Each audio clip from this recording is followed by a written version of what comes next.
किसी ने बड़े कमाल की बात कही है कि ज़रा कामयाब होने दो ए मेरे दोस्त, ज़रा कामयाब होने दो ए मेरे दोस्त। जो लोग मेरे पीठ पीछे बात करते हैं वो भी मेरे पीछे चले आएंगे। ये समय समय की बात है, आज उनका है कल मेरा हो जाएगा। तो इन्हीं बातों के साथ मैं राहुल मिश्रा स्वागत करता हूं आपका बाबा स्टडी यूट्यूब चैनल के करंट अफेयर्स के सेशन में। तो फ्रेंड्स, आज है 16 अगस्त और 16 अगस्त के इंपॉर्टेंट करंट अफेयर्स के क्वेश्चन को मैं इस वीडियो में डिस्कस करूंगा, जो कि आपके आने वाले किसी भी वनडे कॉम्पिटिटिव एग्जाम के लिए मोस्ट हेल्पफुल रहने वाले हैं। और हाँ फ्रेंड्स, यदि आप इस करंट अफेयर्स के PDF फाइल प्राप्त करना चाहते हैं तो बाबा स्टडी टेलीग्राम चैनल को ज्वाइन कर सकते हैं, जिसका लिंक आपको डिस्क्रिप्शन बॉक्स में दे रखा है। तो चलिए फ्रेंड्स, स्टार्ट करते हैं आज के टॉप 10 करंट अफेयर्स क्वेश्चन को।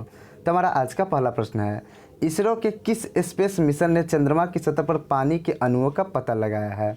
तो इसरो की चंद्रयान 2 स्पेस मिशन ने चंद्रमा की सतह पर पानी का पता लगाया है। आपको बता दें कि चंद्रयान मिशन भले ही पूरी तरह कामयाब नहीं हुआ, लेकिन उसका ऑर्बिटर अभी भी अच्छे से काम कर रहा है। चंद्रयान 2 से मिले डेटा से चांद पर पानी और अमिश्रित हाइड्रोक्सिल के अणुओं की मौजूदगी का पता चलता है। भारत ने 22 जुलाई 2019 को चंद्रयान 2 मिशन लॉन्च किया था।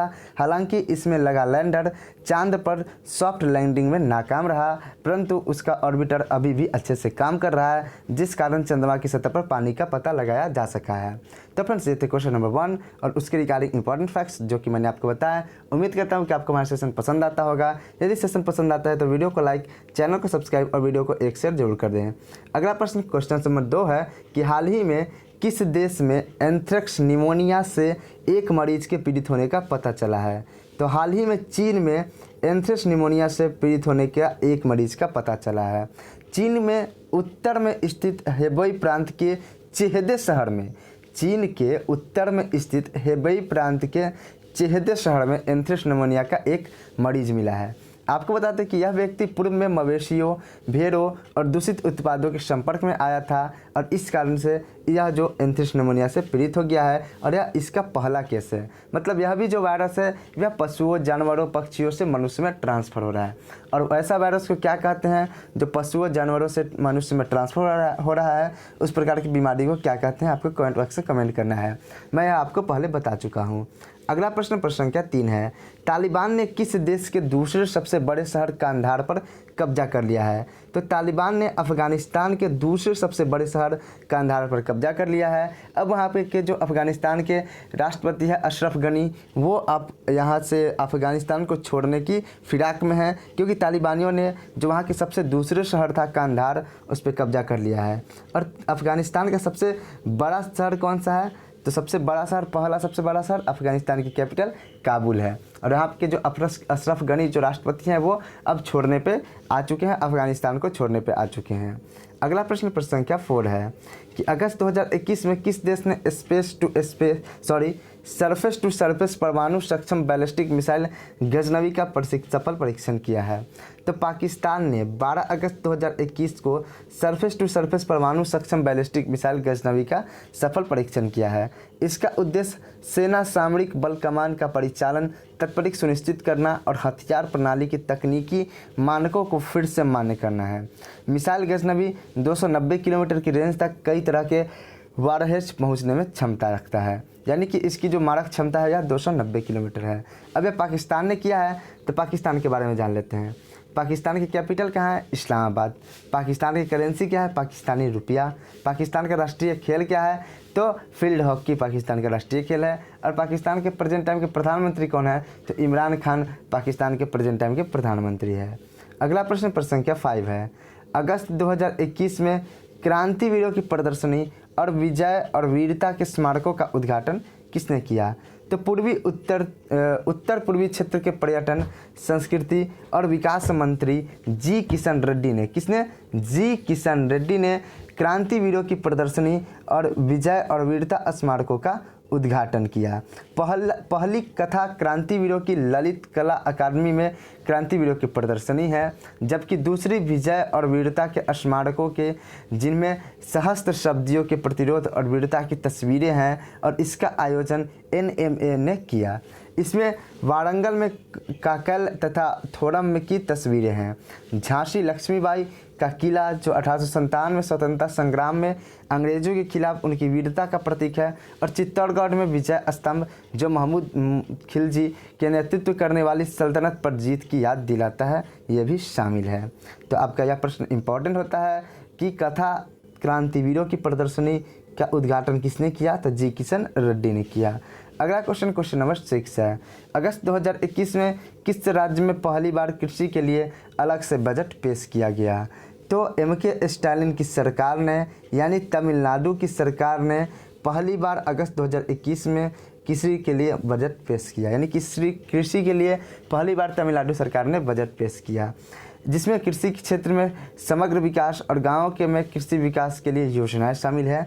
तमिलनाडु में पहली बार कृषि के लिए अलग बजट पेश किया गया। 2021-22 के दौरान कृषि और संबंधित विभागों जैसे पशुपालन आदि के लिए 34,220.65 करोड़ रुपए प्रदान किए गए। अब यह तमिलनाडु सरकार ने किया है, तो तमिलनाडु के CM कौन है? तो MK स्टालिन तमिलनाडु के CM हैं। तमिलनाडु के राज्यपाल कौन है? तो बनवारी लाल पुरोहित तमिलनाडु के राज्यपाल हैं। तमिलनाडु में लोकसभा की सीटें कितनी हैं? तो 39 लोकसभा की सीटें हैं। और राज्यसभा की सीटें कितनी हैं? तो 18 तमिलनाडु में राज्यसभा की सीटें हैं। अगला प्रश्न संख्या 7 देखते हैं, निम्न में से किसने शहरी एवं स्वयं सहायता समूहों द्वारा बनाए गए उत्पादों को बढ़ावा देने के लिए एक सिंगल ब्रांड सोन चिरैया लॉन्च किया है? तो केंद्रीय आवास एवं शहरी मामलों के मंत्रालय ने स्वयं सहायता समूहों को बढ़ावा देने के लिए उत्पादों को बढ़ावा देने के लिए एक सिंगल ब्रांड सोन चिरैया लॉन्च किया है। यह शहरी जो कि केंद्रीय आवास और शहरी मामलों के मंत्रालय है, वे स्वयं सहायता महिलाओं द्वारा बनाए गए उत्पादों के लिए वैश्विक पहुंच बढ़ाने की दिशा में एक कदम बढ़ा रहे हैं। इन पोर्टल के सहयोग से खाता पंजीकरण, मूल्य निर्धारण, पैकेजिंग, रीब्रांडिंग आदि के लिए लाइव प्रदर्शन भी आयोजित किया जाएगा। समझौते के तत्वाधान में डेन्यूबर ने शहरी गरीब महिलाओं को पर्याप्त कौशल और अवसरों से लैस करने और उन्हें टिकाऊ सूक्ष्म उद्योगों को बढ़ावा देने में सक्षम बनाने पर ध्यान केंद्रित किया है। अगला प्रश्न संख्या 8 है, अगस्त 2021 में जम्मू कश्मीर प्रशासन ने केंद्र शासित प्रदेशों के सरकारी स्कूलों में पढ़ने वाले 15,000 छात्रों को पहले से पका हुआ भोजन उपलब्ध कराने के लिए निम्न में से किसके साथ एक समझौता ज्ञापन पर हस्ताक्षर किया है? तो जम्मू कश्मीर प्रशासन ने केंद्र शासित प्रदेशों के सरकारी स्कूलों में पढ़ने वाले 15,000 छात्रों को पहले से पका हुआ भोजन उपलब्ध कराने के लिए अक्षय पात्रा फाउंडेशन के साथ साझेदारी किया है, यानी कि हस्ताक्षर किया है। प्रारंभिक चरण में जो जिले जम्मू और सांबा को कवर किया जाएगा, मिड डे मील योजना के तहत पहली से 8वीं तक की प्राथमिक स्तर की कक्षाओं में पढ़ने वाले छात्रों को पका हुआ भोजन उपलब्ध कराया जाएगा। अक्षय पात्रा फाउंडेशन एक गैर सरकारी संगठन है जिसका मुख्यालय बेंगलुरु में है, जो सरकारी स्कूलों और सरकारी सहायता प्राप्त स्कूलों में मिड डे योजना का लागू करके छात्रों की भूख को खत्म करने के लिए काम करता है।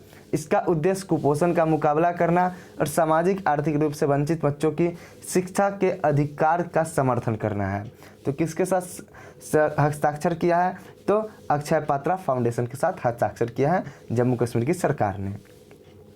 अगला प्रश्न संख्या 9 है, किस राज्य या केंद्र शासित प्रदेश के मुख्यमंत्री ने स्वतंत्रता की 75वीं वर्षगांठ पर युवाओं के मन में देशभक्ति की भावना जगाने के लिए अपने स्कूलों में देशभक्ति पाठ्यक्रम की घोषणा की है?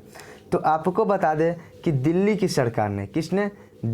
सरकार ने जो मुख्यमंत्री हैं अरविंद केजरीवाल, स्वतंत्रता की 75वीं वर्षगांठ पर युवाओं के मन में देशभक्ति की भावना जगाने के लिए स्कूलों में जो देशभक्ति पाठ्यक्रम को चलाने की घोषणा की है। कौन सरकार? दिल्ली सरकार ने।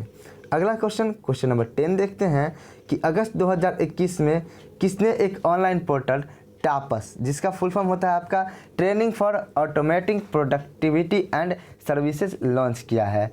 तो केंद्रीय मंत्री वीरेंद्र कुमार ने एक ऑनलाइन पोर्टल टापस, जिसे training for automatic productivity and services कहा जाता है, लॉन्च किया है।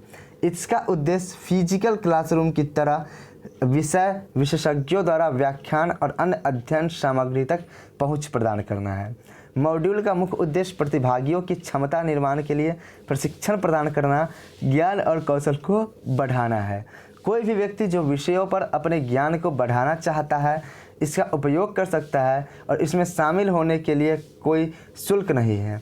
5 बुनियादी पाठ्यक्रम नशीली दवाओं के दुरुपयोग की रोकथाम, वृद्धावस्था, बुजुर्गों की देखभाल, मनोभ्रंश की देखभाल और प्रबंधन, ट्रांसजेंडर मुद्दों और सामाजिक सुरक्षा मुद्दों पर व्यापक पाठ्यक्रम प्रदर्शित कर रहा है। तो यह किसने तापस नामक पोर्टल किसने लॉन्च किया है? तो वीरेंद्र कुमार ने। तो फ्रेंड्स ये थे आज के टॉप 10 करंट अफेयर्स क्वेश्चन जो कि मैंने आपके साथ डिस्कस किए। उम्मीद करता हूँ कि आपको ये सेशन पसंद आया होगा। यदि आपको ये सेशन पसंद आता है तो वीडियो को लाइक, चैनल को सब्सक्राइब और वीडियो को एक शेयर जरूर करते हैं। तो मिलते हैं अपने नेक्स्ट वीडियो में, तब तक के लिए जय हिंद, जय भारत, वंदे मातरम।